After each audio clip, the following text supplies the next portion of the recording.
पराभूत झाले त्यांच्याबद्दल दुःख नक्कीच आहे. त्याच्याबद्दल काय राजकीय एवढे आम्ही घाणेरडे लोक नाही आहोत. पण माझ्या बाजूला नंदा मुरकर आहे, ज्यानं या जिल्ह्यातला इतिहास घडवला. आणि तुम्ही पण असं सांगत होते की एकच माणूस या जिल्हा परिषदेमध्ये 25 वर्ष 30 वर्ष निवडून येऊ शकतो. मी नाव घेत नाही, पण त्याचा पराभव करून शिवसेना काय असते हे नंदा मुरकरनं आज अख्ख्या जिल्ह्याला दाखवून दिलं आहे. आज जिल्ह्यामध्ये वन साईड शिवसेनेची जिल्हा परिषद आलेली आहे. जवळजवळ 30पेक्षा जास्त जागा आम्ही जिंकलेल्या आहेत. 6-7 जागांवर आम्ही आघाडीवर आहोत. माझा अंदाज असा आहे की 37 ते 38 जागा शिवसेना स्वतःच्या ताकदीवर जिंकेल. BJP देखील आमच्यासोबत असेल.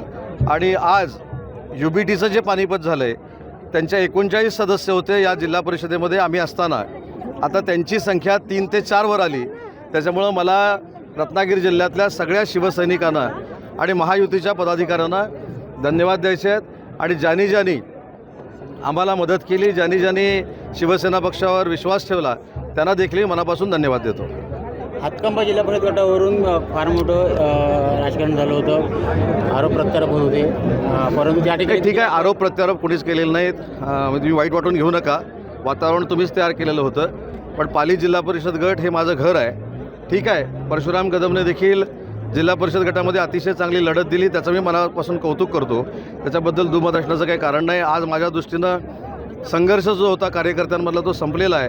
पण पाली जिल्हा परिषद गटमध्ये देखील उदय सामंत सांगतो तोच निवडून येतो हे पुन्हा एकदा जिल्हा परिषदेनं सिद्ध करून दाखवलं.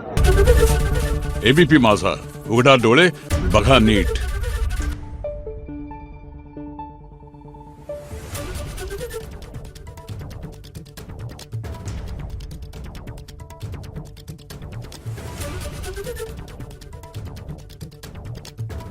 Thank you.